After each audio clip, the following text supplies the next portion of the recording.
Assalamualaikum warahmatullahi wabarakatuh. Bismillah, alhamdulillah, wassalatu wassalamu ala rasulillah wa ala alihi wa sahbihi wa mawalah.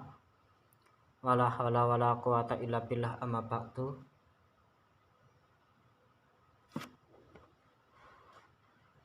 Teman-teman yang berbahagia, semoga kita selalu dalam lindungan Tuhan yang Maha Kuasa, sehingga kita bisa melakukan aktivitas sebagaimana biasa, yang bekerja, yang mengajar, yang ke sawah ya ke sawah, dan seterusnya. Dan mudah-mudahan apa yang kita lakukan ini bisa membawa tambah rezekinya, tambah lapang dada, dan seterusnya. Saya ingin menganalisa berkaitan dengan Pilpres. Analisa yang saya utarakan itu tidak perlu muluk-muluk, cukup tiga saja. Ada 3 faktor utama yang penentu kemenangan dan kekalahan masing-masing pasangan calon. Nah, ketiga itu apa? Yang pertama tentang gagasan, atau istilahnya syariat, cara bahasa Islamnya itu, bahasa kitabnya itu syariatnya. Yang nomor 2 secara historis. Yang nomor 3 tentunya secara takdir atau ketuhanan. Sebenarnya simpel. Tidak perlu menganalisa terlalu jauh sehingga kita itu tidak objektif dalam menganalisa. Wong Sirekap saja dipermasalahkan, kan lucu. Masa Sirekap disalahna, kan lucu. Sirekap kan barang mati, ini masalahna kan wagu. Menang ya menang, kalah ya kalah. Tidak usah, ora usah kemrungsung nyalahna sapa-sapa. Wong Sirekap iki disalahna.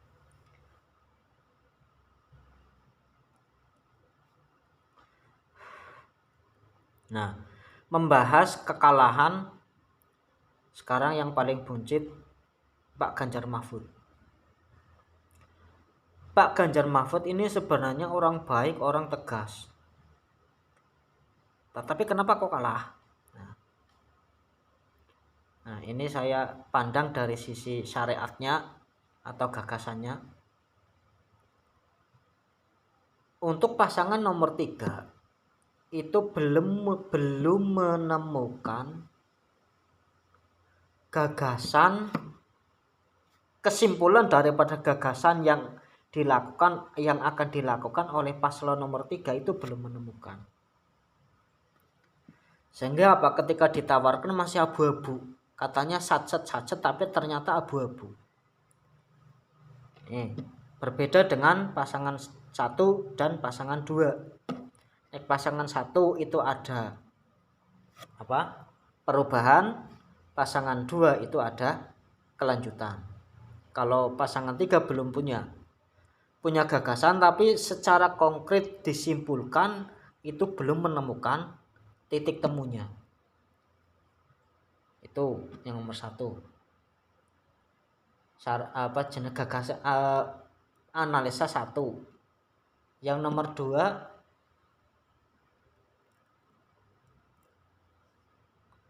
pasangan nomor 3 itu terlalu menyerang. Tidak punya gagasan, tidak punya simbol politiknya, tetapi sering menyerang presiden yang notabene memang berawal dari PDIP. mereka pada menyayangkan kenapa kok seperti ini seperti ini seperti itu.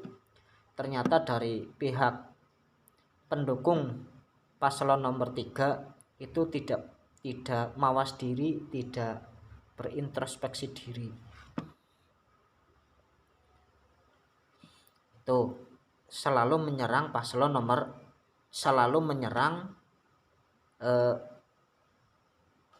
presiden yang berkaitan dengan keberadaan anaknya, bahkan sampai menilai-nilai. Cara menurut saya kurang tepat, karena bagaimanapun yang namanya presiden sekarang ini masih punya elektabilitas yang tinggi. Sementara ketika Anda menyerang presiden mungkin bisa mengangkat derajat harkat martabat Anda, tapi malah sebaliknya Anda malah terjun bebas, sehingga nominal dalam nomor urut saja itu masih dalam posisi buncit. Terus nomor 3,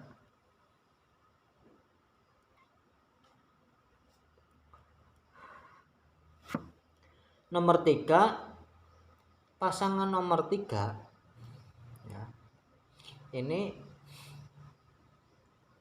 para pendukungnya kurang kompak. Mungkin dari partai pengusungnya sendiri atau PDIP itu tidak 100% mendukung apa yang menjadi keputusan pimpinan partai, yaitu mengusung Pak Ganjar.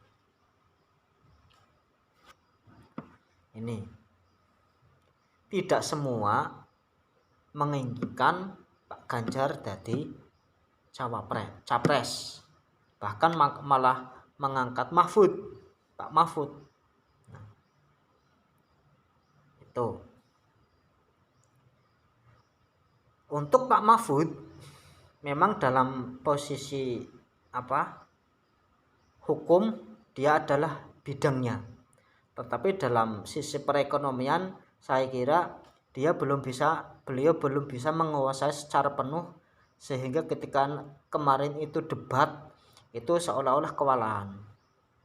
Ini ya, jadi pasangan nomor 3 ini yang analisa saya ketiga ini tentang gagasan ini, tentang syariatnya gampangannya, itu yang nomor 3 itu paslon nomor 3 karena memang partai pendukungnya kurang,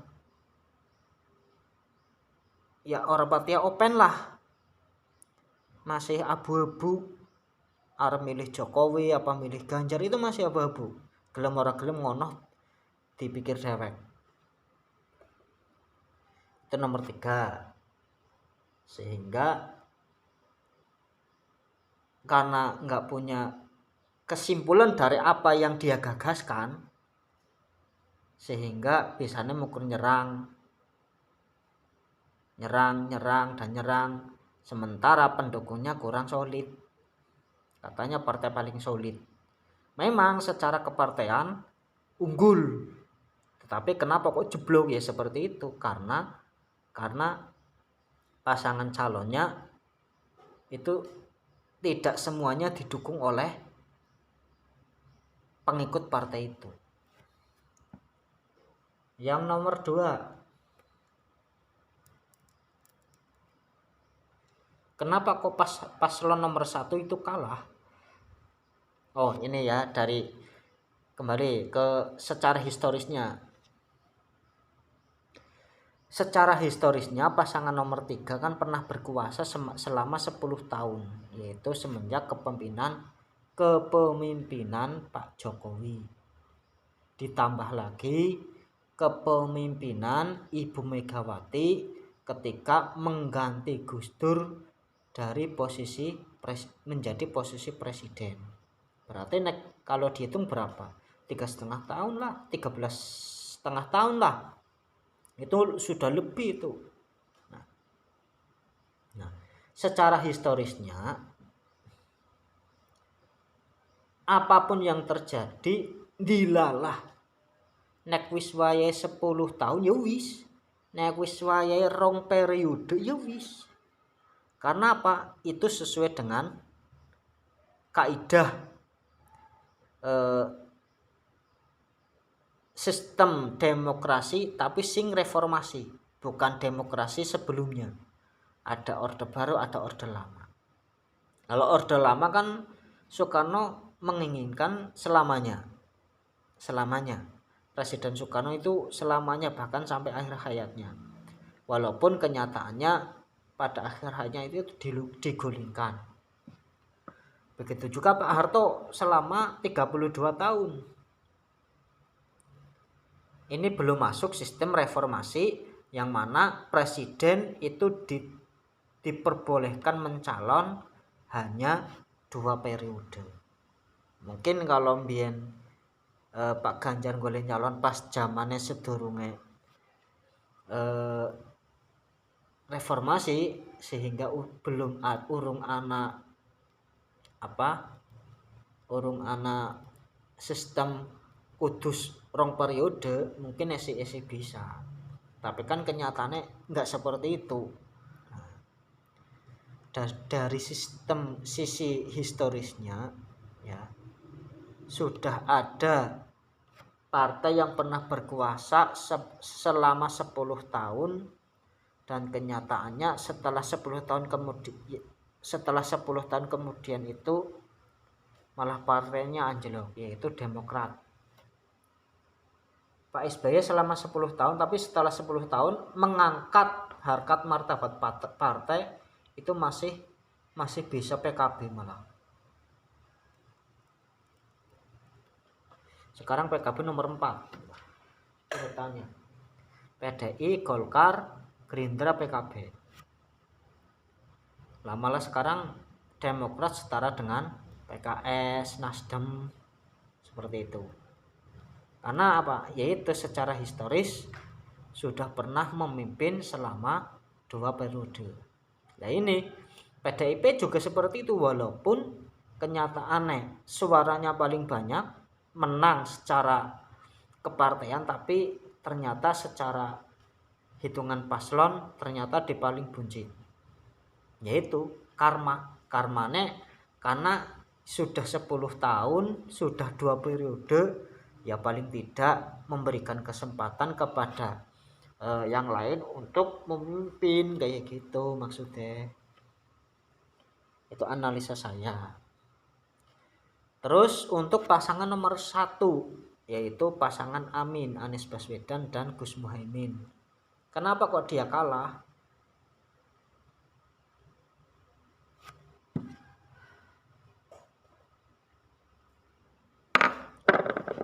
Secara gagasan atau syariat bahasa kita itu nomor 1, dia secara terang-terangan ingin berbeda dengan pemerintah sebelumnya,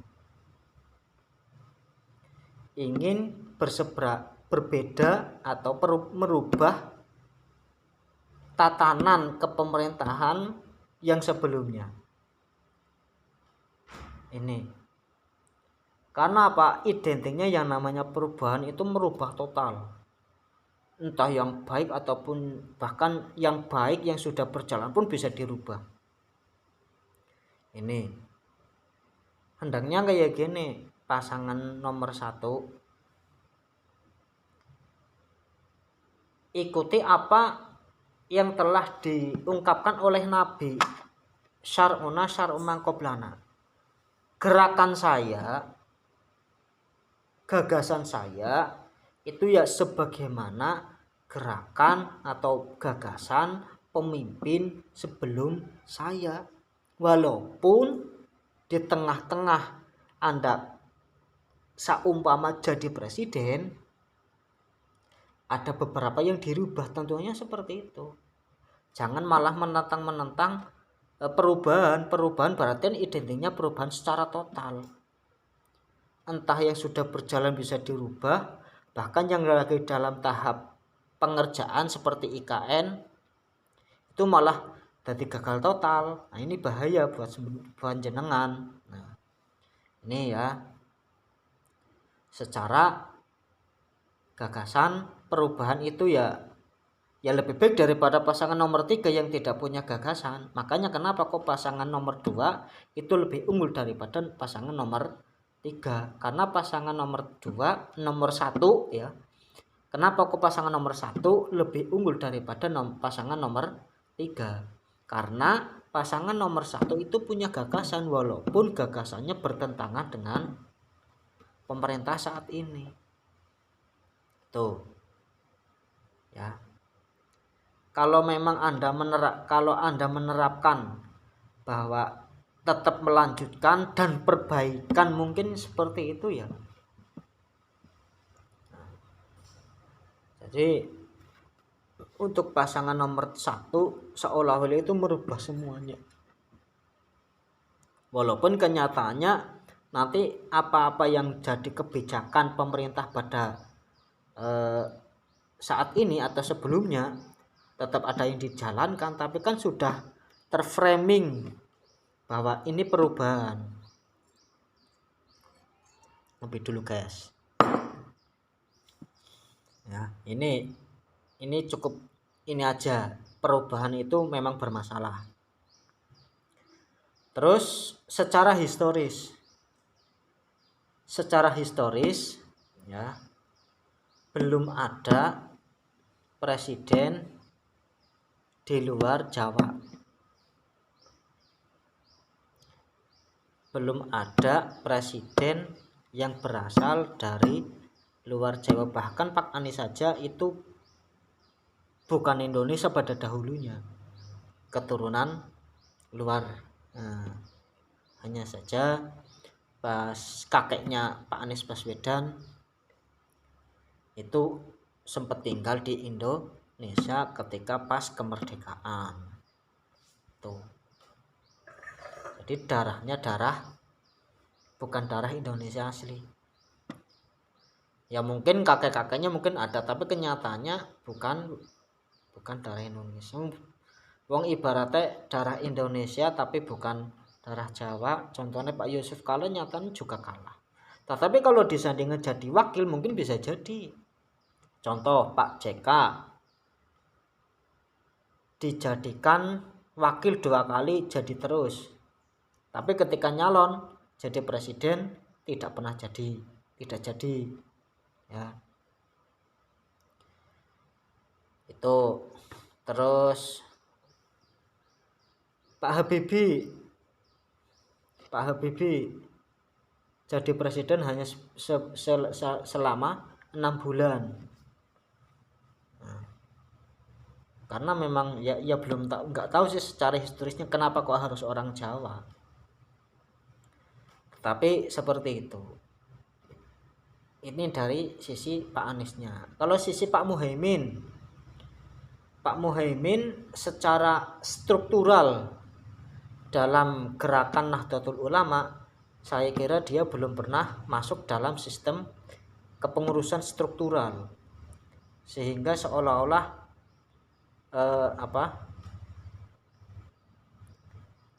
tidak perlu diperhitungkan, tidak memperhitungkan tentang struktural di dalam kepengurusan PBNU.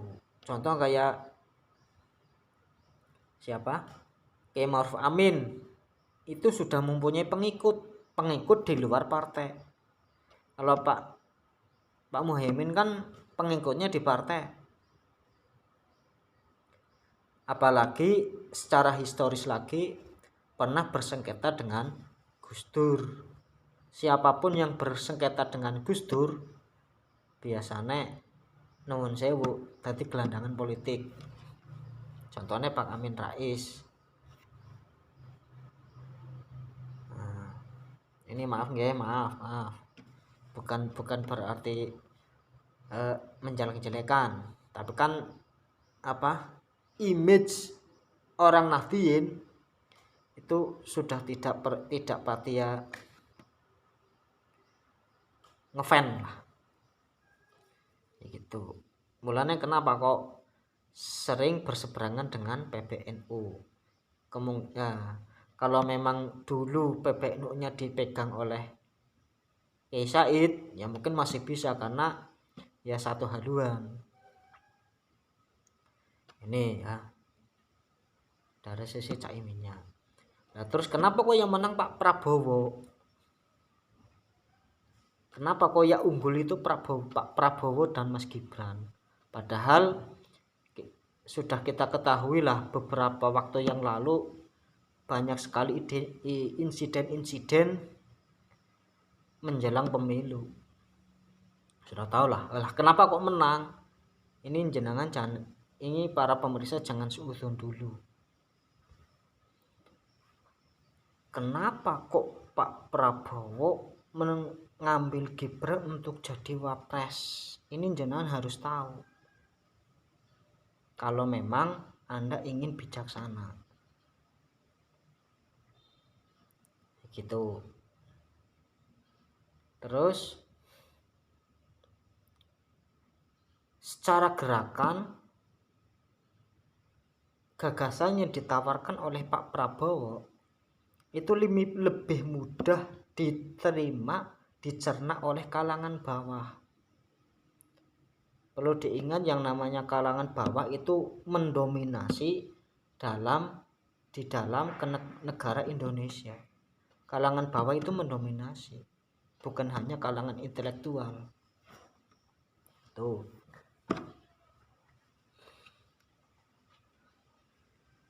Ini ya. Dan ya tentunya tidak lepas dari peran Pak Jokowi.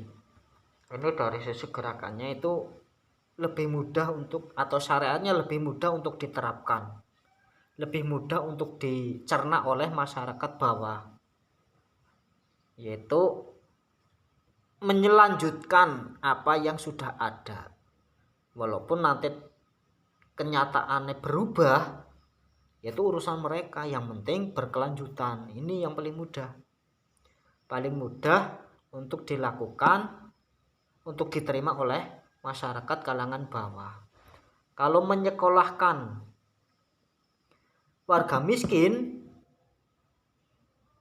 ya kerepotan, karena belum tentu yang namanya kuliah setelah itu menjadi S1, menjadi sarjana, belum tentu bisa mendapatkan pekerjaan, bahkan mungkin bisa menjadi beban bagi keluarga. Nih, walaupun kelihatannya konyol, makan gratis, tetapi ini lebih bisa diterima oleh kalangan masyarakat bawah. Karena apa? Masyarakat bawah itu tidak perlu muluk-muluk cara berpikir. Tuh. Secara historis memang Pak Prabowo ya itu kan diisukan menghilangkan beberapa, gampangannya menculik para aktivis 98 itu kayaknya. Tapi perlu diingat para teman-teman, kenapa kok dia menculik kalau memang itu dia lakukan. Perlu diingat yang namanya pemerintahan pada waktu itu kalau tidak mau mengikuti apa aturan atasan, langsung out, dipecat. Bahkan sampai sekarang Pak Prabowo pisah sama istrinya karena apa? Ya gitu. Ya. Perlu bijak lah dalam ini. Saya bukan berarti mendukung Pak Prabowo atau menghina pasangan yang lain, tetapi ini kita lebih bijak lah bahwa pasangan nomor 2 itu sering dibully karena si penculik, karena si apa, karena si tua, karena apa. Secara historis dia selalu dihina lah gampangannya, selalu dikambing hitamkan dalam perpolitikan Indonesia. Nah, pada waktu itu kan Pak Prabowo itu jadi wakilnya Bu Mega, jadi calon wapresnya Bu Mega, juga kalah. Tapi di situ tidak ada pemberitaan tentang penculikan. Kenapa ketika Pak Prabowo mencalonkan diri kok malah ditimbulkan penculikan? Ini bincang ya dalam argumen, karena segala sesuatunya itu ada penyebabnya, ada sebab, ada akibat. Ada akibat itu ada, sebab itu ada sebabnya, karena ada sebabnya. Ini ya, kenapa kok pasangan nomor 2 itu unggul ya, karena gagasan yang ditawarkan itu lebih mudah untuk dicerna oleh kalangan masyarakat bawah, tidak muluk-muluk sekolah dan sebagainya. Walaupun gagasan-gagasan yang lain yang ditawarkan oleh pasangan nomor 3 dan 1 itu ya bisa saja dilakukan, tapi untuk kalangan bawah apa bisa menikmati. Tuh. Terus aspek yang ketiga, tadi ada syariat atau gagasan, yang nomor 2 historis, nomor 3 takdir. Nah ini takdir sudah berjalan. Kemarin kan ada yang bilang bahwa takdirnya Pak Ganjar jadi presiden, Allah saja belum tahu siapa presidennya lah. Ampun ngantos niku lang nggih. Takdir itu ada kalanya takdir yang berhubungan dengan gerakan atau apa yang dikerjakan oleh manusia. Tapi selain itu juga ada takdir yang memang sejak zaman dahulu kala, sebelum Tuhan menciptakan alam semesta, itu sudah ditetapkan. Kebenaran pas pemilu itulah yang ditetapkan. Itu jadi nggak perlu banyak argumen tentang kenapa kok ini kalah, kecurangan dan sebagainya. Yang namanya kecurangan, entah sengaja ataupun tidak sengaja, itu pasti ada. Ketika Anda menang, ketika pasangan 1 dan nomor 3 menang, pasti ada yang bilang ada kecurangan. Itu pasti. Karena apa? Secara umum orang ketika kalah itu sulit menerima takdir.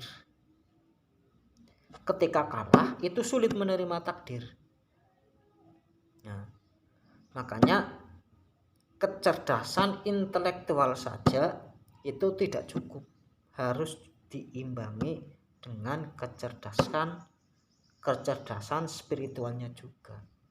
Ini ya, takdir itu sudah menentukan, takdir Tuhan sudah menentukan siapa yang akan menahkodai Indonesia selama 5 tahun ke depan.